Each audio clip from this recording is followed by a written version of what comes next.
I've received an invitation from Ferrari to head today to Maranello and be one of the first in the world to take a look in person at the brand new 296 Speciale. This is a day that might turn out to be a big decision maker about a potential future addition to my collection. We're setting off with my 2-week-old 12 Cylindri from our checkpoint here in Monaco during the Where's Shmee Eurotour. Ahead is a 250-mile drive to the home of the prancing horse for this exclusive preview of a car that promises to be truly exciting. But is it special enough to earn a place alongside the other cars in my garage? Hi guys, I'm Shmee, hello and welcome back to the channel. Let's hit the road because by the end of this adventure, I might just have put my name down for a 296 Speciale.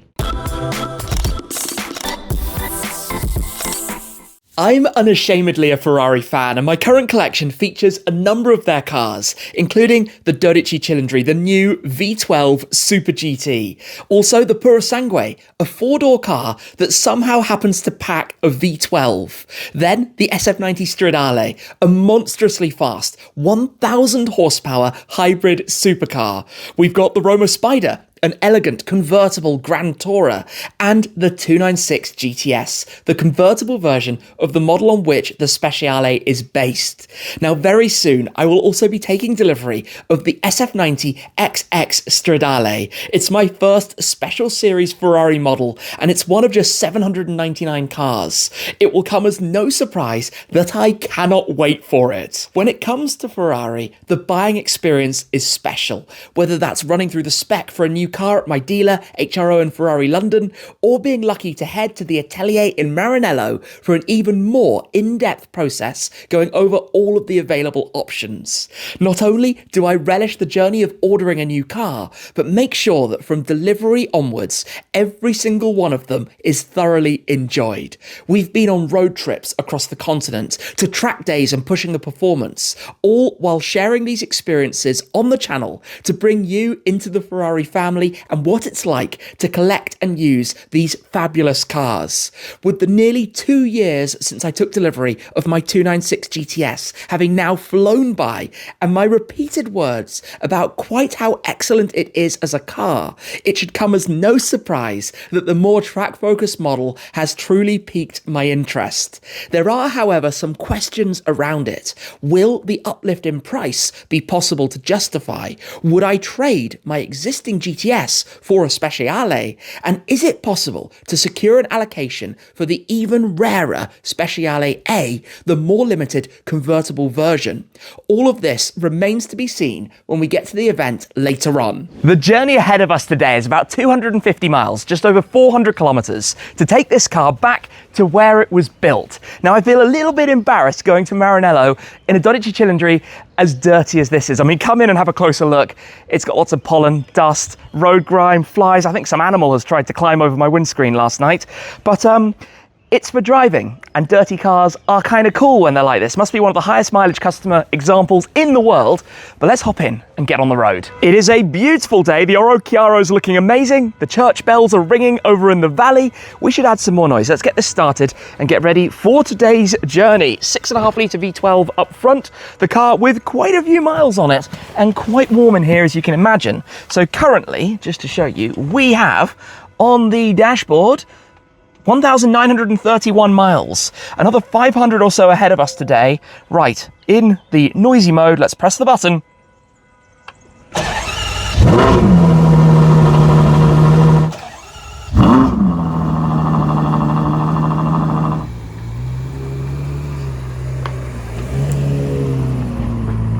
I haven't made my life easy with the house that we've rented here and this incredibly narrow driveway.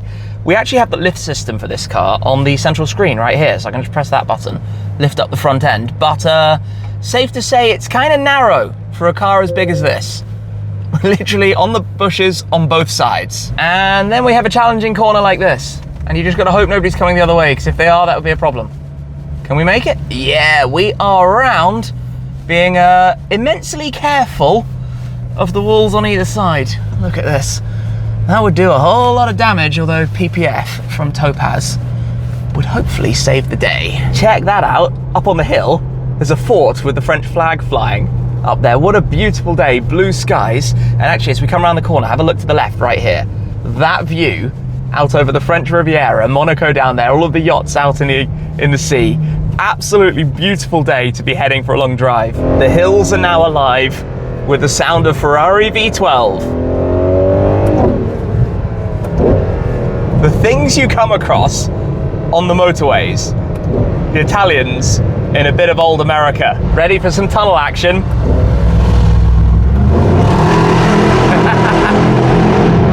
What sound! We come out of one tunnel, there is the sign for Italy, and then we have a whole load more tunnels on this amazing route. No journey is a chore when you have constant views like this. This motorway, this highway that runs between Monaco and up towards Genoa in front of us, has these constant, amazing landscapes. You dip in and out of all of these tunnels, and it makes it such a pleasant place to cruise. It is not a problem to spend quite a few hours in both directions today, just enjoying this. GT3 touring on the flyby.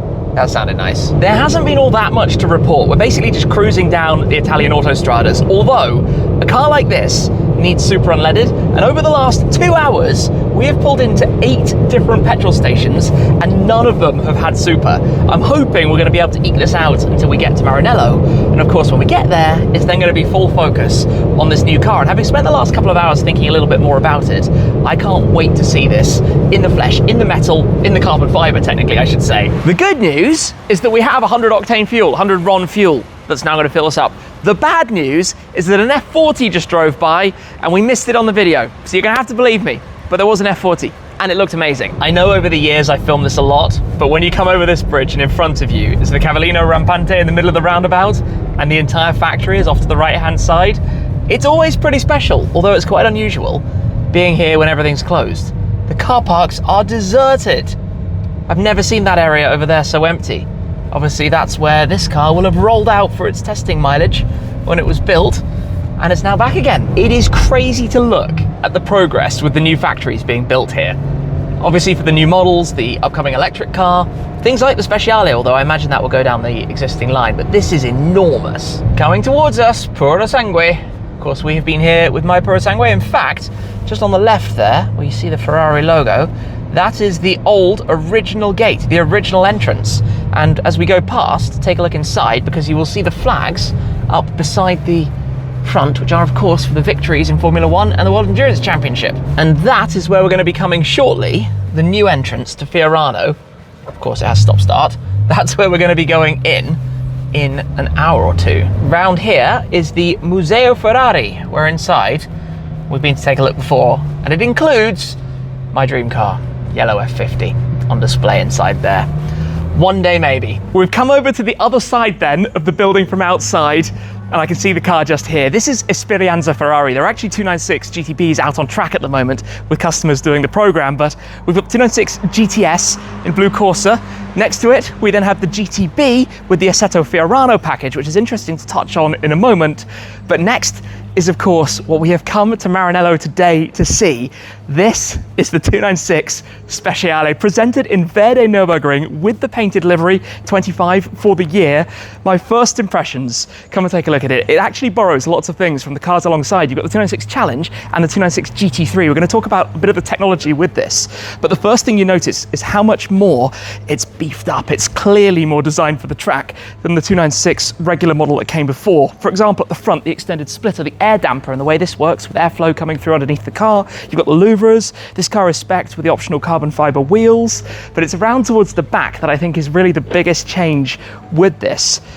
That's actually quite a lot of presence. When you see one of these driving in front of you on the road, it's going to stand out. You've got these side wings that wrap around with the active aero spoiler here that has 3 different positions. And of course, this is all changed as well with the carbon, the even larger central exhaust for the V6 that sits back here. Underneath, in this case, the carbon fiber rear deck, but you can opt to have it with the glass window should you prefer as well. Tell you what, that's pretty cool. I think I need to take a little seat inside it and see how it feels. I have the key now to see what this feels like when I step inside. And this is the optional carbon fiber, even lighter key. In fact, comparing with the key from my 12 Cilindri, it's significantly lighter, but of course, the Ferrari keys have the name written on the back, so you know which key goes with which car. I will have to get them the right way around a little bit later on, but come with me, because I think, especially if you're considering a purchase of a car like this, it's very important, that first moment, how does it feel? And of course, the familiarity that I have with the 296 GTS, how is this? So come take a look inside then. Unlock the car, of course it does have keyless. You can just press in here and open up the door. Inside, it's stripped out. Lots of carbon fiber, deletion of the carpets, with, in this case, the carbon fiber bucket seat. There's also a new derivative of the best weight, very lightweight bucket seat. This car also has the 4-point harnesses for the different communications cars, showing different specifications, different options, different possibilities. And I think there are going to be a lot with this, especially with the Atelier and with TaylorMade. But should I swing in, see how it fits, see what we think? So, sit inside here. Obviously, I've got the harnesses behind me just for the moment. Familiar in many ways, but I tell you what, that feels really quite immense. I mean, take a look around, right? We've got the carbon fiber, we've got lots of different elements to run through. If I zoom out to show you a little bit more inside here, these full carbon door cards look amazing. You've got the integrated door grab handles here, the speaker grills cut out from within them, even more carbon fiber on the bulkhead back behind, the LED carbon driver zone with the shift lights up at the top of the steering wheel. This is, also the carbon side sills that you step over, and this floor, which actually reminds me of the original Speciale, the 458 generation, which this name obviously is a bit of a tribute to. There's a small amount of space behind the seats. You've also got the netting back there as well. These kind of things are very relevant to the usability, on which topic we're going to take a look in the front in a moment, because I think that's a big part of the Speciale and the discussions around this. I'm always really into the tech, the data, the things that have changed and evolved, especially with a car like this. And one of those is to talk about the engine, and in particular, the engine bay. So the lever is just here inside the left door. Now, this car is fitted with the optional carbon fiber engine cover. You can have that on the Speciale and on the convertible, the Speciale A. That's the option. Of course, it's lighter, it's presented in beautiful finished carbon fiber, or you can have the window, which would give you the view through to what always amazes me is how low the Ferrari engine is positioned in the engine bay. Just look at that, it almost feels like it's right down on the floor. In this case, the 3-litre twin turbocharged V6 combined with the single electric motor, it's fully rear driven. So unlike the bigger brother, the SF90XX, this is 880 horsepower to the rear wheels. It's 50 horsepower more than the GTB and the GTS, but all of that's to the back in a car that weighs 60 kilos lighter than its predecessor. This is the most powerful current production rear wheel drive Ferrari, and it is going to be absolutely ballistic to drive. It also has 15 Newton meters more torque, up to 755, and with new gearbox logic, it's going to be even more exciting to drive, especially with the boost function and everything else that it offers. I think I'd be tempted to go for the window, although bit of a carbon fiber fiend, who knows? There's also been big changes with the aero, and the most notable element is back here, these side wings that are reminiscent in some ways of the wings from the FXXK. Remember the track-going version of the LaFerrari? They wrap around, but there's a reason for this. The positioning is in line with this active spoiler that protrudes out of the rear in 3 different positions. So depending on the amount of downforce that's required in your driving style and what you're doing, which mode you're in, this will have different positions extending upwards to fill that gap between the lines. Back here, this has all changed a lot as well. There's this carbon insert for the Challenge style grille and a more aggressive rear diffuser. It's not just active aero at the rear though, also at the front if you come round with me. This is where you have the aero damper. So around here, initially, you can see this obvious part in the very center, the carbon fiber, along with the triple louvers that flank it on either side. But this has airflow from underneath the car that comes up, again with active management, to help keep the car more positioned, give it more downforce, work in sync with the wing towards the rear. And of course, with the extended front end and also the additional shapes and cutouts down towards the side, it's helping to give it 435 kilos of downforce. That's up 20% from the Assetto Fiorano 296 GTB, at 250 kilometers an hour, 155 miles per hour. This is going to be at home on the track. A big question for what is ultimately a road car is down to the practicality. Now remember, if you want to go racing in the 296 product family, you have some pretty fantastic options in the form of the Challenge and the GT3 race cars. This is ultimately a road car, and one of the questions therefore comes down to luggage space. If you'd like to go on a road trip, if you'd like to go to the shops, you need a bit of storage, and you might be surprised that it retains a fairly significant amount of space. So unlike its bigger brother, the SF90XX, which lost its small storage frunk in favour of more aerodynamics, this manages to retain some space, so you can take a trolley bag, you can put some soft bags up on top of it, so even with the aero damper system back here and the additional cooling vents for the louvres that you have at the front, you can still take quite a substantial amount with you. And as always, we've got the personalisation specifications plaque on the rear wall of the storage space. We also have the carbon fibre presentation. In fact, extensive use of carbon fibre even with some of the body panels, like the full front clamshell that you can see here presented in the exposed carbon underneath.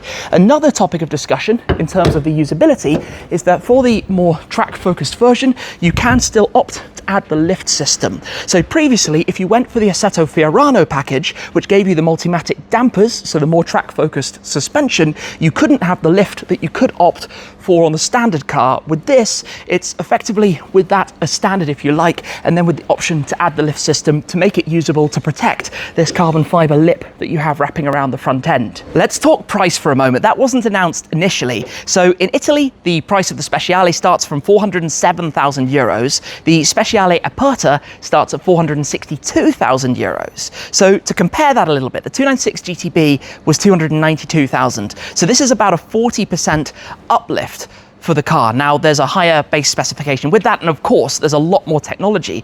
Thinking, for example, about titanium engine components that are derived from the various Ferrari Motorsport series, like the Challenge race cars, the 499P, the Formula One side of things. But it is a significant step for a car that is certainly going to be limited in some kind of nature, but not to a specific number, as you sometimes see in the likes of the 812 Competizione or the SF90XX, for example. The question on my mind then is, would I trade my one of these, the 296 GTS, into a 296 Speciale or a 296 Speciale A, should I be lucky to secure an allocation? Now, you have to consider the current market pricing. 296s have softened since they were introduced. However, in recent months, I think more people have started to understand just how good this car is. Since day one of the 296 GTB and the GTS, I have been talking about how I believe this is the best super sports car for the road that you can currently buy. And over the last couple of months, certainly in the UK market, we've seen an increase in the base prices by about 10-15%.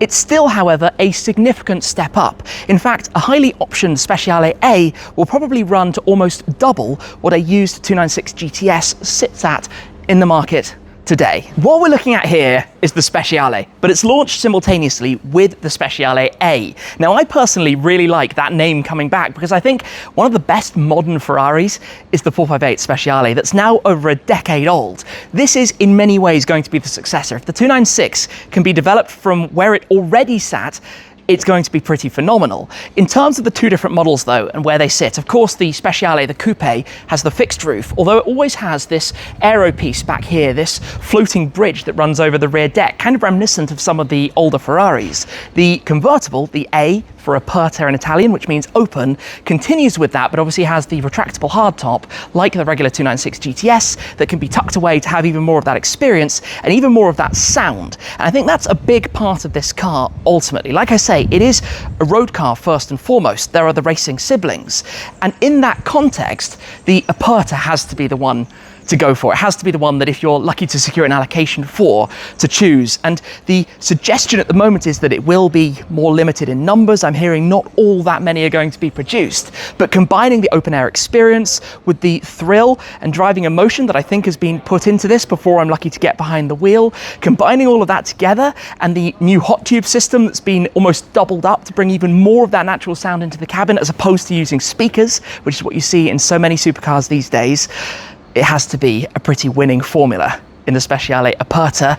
Should it be possible to secure one. We can't be here and not take a quick look at these two, right? The 296 Challenge, which is the one make race series. It's now been running for a couple of years. 700 horsepower based on the 296, but of course significantly more aero. The speed with which the Challenge series have grown around the world is quite remarkable in the US, around Europe, Japan, other regions as well. And I'm not going to lie, it's something I would love to do in the future. Now, next to it is the GT3, which in only 2 years of competitive racing has over 100 class victories to its name, taking that title at Sepang last year. Not only that, won last year's 24 Hours at the Nürburgring and so many other races, because I guess it's class leading GT3 race car, and it's the ideas and technology that go into these when it comes to aerodynamics, when it comes to some of the styling cues as well, that find their way into the new road-going version, that technology bringing itself down into the road cars that we're lucky enough to drive out on public tarmac. Some other observations while I'm looking at this, of course being very familiar with the portfolio and the different models. Take, for example, the airbrushed shield, which is always magnificent, the way that this is done. On the SF90XX, it can't fit here, so it's actually moved to the door panel. On this, it directly replaces the positioning of the regular Scuderia shields. I actually think it suits it a little bit better than it does on the XX. The numbers that can be optioned with the painted livery can have any 2-digit number that you choose, so it could be your racing number, it could be 16 for Charles Leclerc, 44 for Lewis Hamilton, for example,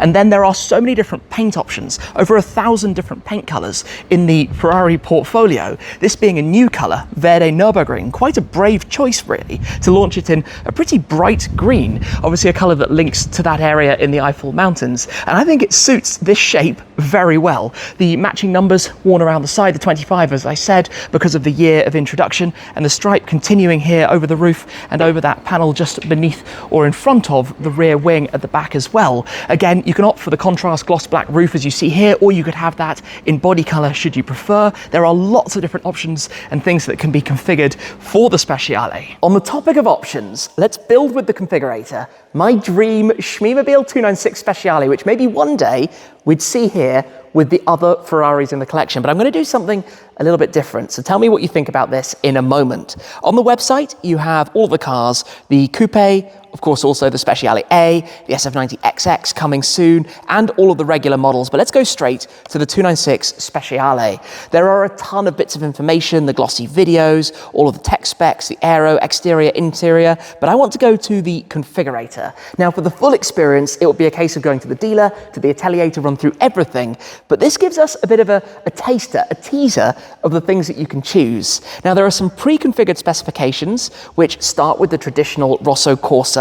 We then have Giallo Monte Carlo, which I think is a pretty unusual color. Next we have Giallo Triplo Strato, a color I've always talked about, and notice the different stripe options. We've got the dual stripe with the 2-digit number here, no stripe over the Grigio Silverstone example. We've then got the single thicker stripe against Nero Purosangue. We've got dual tone red for Rosso Corsa over Rosso Magma, then Rosso Portofino. We've got the launch Verde Nürburgring, and even unusually Viola Hong Kong. But I think you know which direction I'm going here. I'm going towards the color that was used for the launch of the 458 Speciale A a decade ago, Giallo Triplo Strato. Now, of course, by no means committed, but it's a color I talked about for the SF90XX. I think it will suit this very well, even though I could potentially do a throwback to Rosso Dino, like the 296 GTS, that launch color of the 60s, 6-cylinder entry Ferrari of its day, although this is by no means an entry car in any nature of it, but we're going to go with this multi-layer,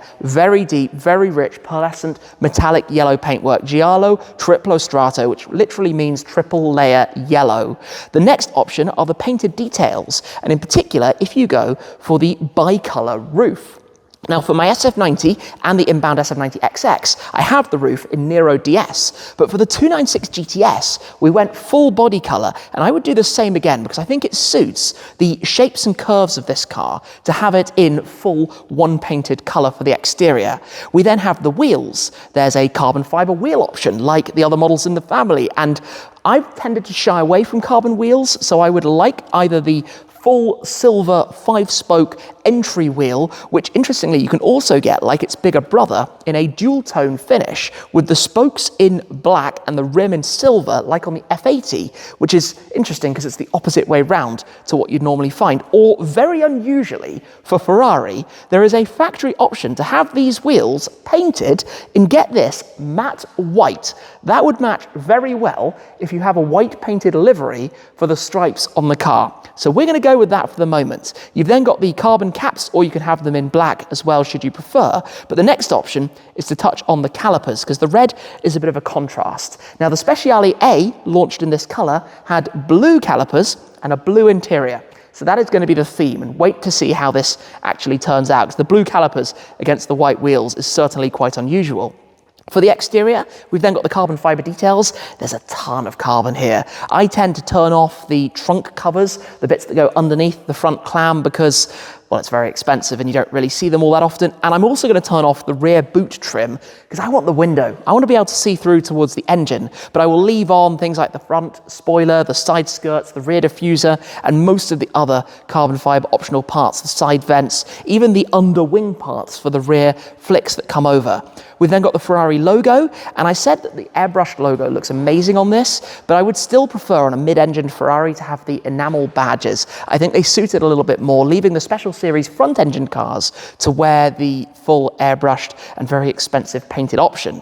We move inside, and for the main interior colour, they are offering a blue Alcantara as standard. And yes, we're going to talk about the specifics of the colours, because this is blue sterling, and on the configurator, there are only so many things you can play with. You could add the carpets, but I like that stripped out feel, like the older 458 as well, so we'll leave it that way. For the seats, it has to be these best weight racing seats. They suit it super well, they're really comfortable. But this time around, you can actually choose to have them in a blue Alcantara. In this case, we'd have to go to that one. I've changed the wrong option. I should have done it under best weight seat colours. We can go with a blue Alcantara, which I think is absolutely awesome. That's blue Electrico. The thing you've noticed, though, is that we've got the 4-point yellow harnesses. And I'm actually going to take them off, because for me, this is a road car. You want a 3-point seatbelt to be a little bit more usable. If you choose the 4 points, it takes away having a 3-point in entirety, which makes it a little bit less practical. But I like those yellow details, the stitching, the embroidery, the center stripe, and the touches around the exterior. So we'll stick with all of that. We can change the safety belts, in fact, actually to have them in yellow later on if you wanted to do that as well, and the stitching. But if we go back, we then move to the lower cockpit. It's in carbon fiber here, looks amazing. Wait to see the price list. You've got the steering wheel, which again, you could make into blue leather, blue Alcantara to match the rest of the theme. All of this can be explored and played with a little bit further later on, but I think a coloured steering wheel is always a nice detail. Then you've got ADAS, driving, safety, all of that. Lift system is an absolute must. And I tell you what, if you ask me, that's a pretty cool looking car. I would probably do it without the numbers. I'd like to have the 2 stripes all the way down, no number on the door, but I think the white stripe over the yellow with the matching white wheels, that could work. It's always a special opportunity to come here to Maranello just as the heavens seem to start to open, but we're right inside Fiorano, the test track where cars like the Speciale are developed. We also have the traditional house of Enzo Ferrari in the courtyard, where I've been lucky to visit and shoot a number of things in the past. But the question is, today, the Speciale, the invitation to come here to take a first look at it in person during the customer previews and to be able to share a little with you about this car. Is it going to turn out to be an expensive day? I need to spend a little bit longer looking at it. Certainly impressive in the flesh. I think that's often the case with new cars with complicated designs and aerodynamics. When you see them in person, there's more to understand, more to take in. So I have thoroughly enjoyed coming down today to see this, to bring the 12 Cilindri back to its hometown. So if you like videos like this, check out the one right over there. But that's it for this time, and I'll see you again very soon. Cheers!